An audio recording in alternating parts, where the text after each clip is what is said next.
அஸ்ஸலாமு அலைக்கும் வரமத்துல்லாஹி வரகாத்துஹு. இன்னைக்கு ஒரு குட்டி கதை பார்க்கலாம். ஒரு கடலோர கிராமத்தில் ஹமீத் என்ற ஏழை மீனவர் வாழ்ந்தார். அவர் சிறிய படகும் பழைய வலையும் தான் அவர் சொத்து.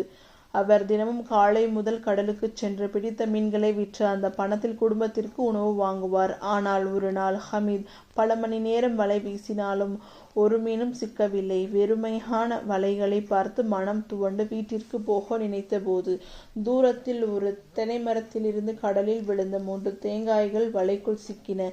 இதுதான் இன்று எனக்கு கிடைத்தது போலிருக்கிறது என்று சிரிப்புடன் நினைத்தார். ஆனால் மனதில் ஒரு குரல் கேட்டது, ஹமீத், நீ அல்லாவின் பாதையில் கொடுத்தால் அதற்கு பலன் இருக்கும். மாலை நேரம் ஹமீத் முதல் தேங்காயை பள்ளிவாசல் இமாமிடம் கொடுத்தார். சகிதாரே, இது பெரியதல்ல, ஆனால் நான் அல்லாவுக்காக கொடுக்கிறேன் என்றார். இமாம் சிரித்து, அல்லாஹ் உனக்கு பெருகி கொடுக்கட்டும் என்று துஆ செய்தார். வீட்டிற்கு திரும்பும் வழியில் சாலையோரம் பசியால் வாடும் ஒரு சிறுவனை கண்டார். சிறுவன் முகம் வாடி கையில் ஒரு சிறிய பாத்திரம் மட்டும் இருந்தது. மாமா, எனக்கு சாப்பாடு தர முடியுமா என்று கேட்டான். ஹமீத் ஒரு நொடியும் யோசிக்காமல் 2வது தேங்காயை அவனுக்கு கொடுத்தார். சிறுவன் மகிழ்ச்சியுடன் அல்லாஹ் உங்களை ஆசீர்வதிக்கட்டும் என்று சொன்னான். 3வது தேங்காயை ஹமீத் வீட்டிற்கு கொண்டும் சென்றார்.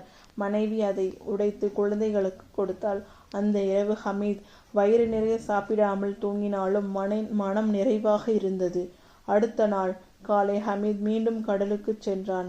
வலை வீசும் போதே ஒரு விசித்திரமான உணர்வு வந்தது. வலை இழுக்கும் போதே அது எடையால் குலுங்கியது. அது முழுவதும் மீன்களாக நிரம்பி இருந்தது. அவன் ஆச்சரியப்பட்டான். இதுபோல பெரிய பிடிப்பு அவர் வாழ்நாளில் ஒருபோதும் கிடைக்கவில்லை.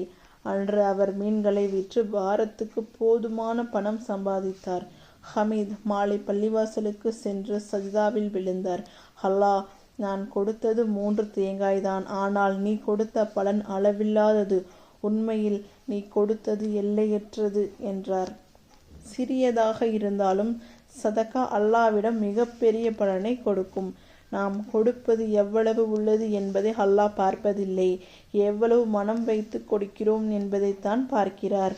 அல்லாவின் பாதையில் கொடுப்பது வாழ்க்கையை மாற்றும். அஸ்ஸலாமு அலைக்கும் வரமத்துல்லாஹி வரகாத்துஹு.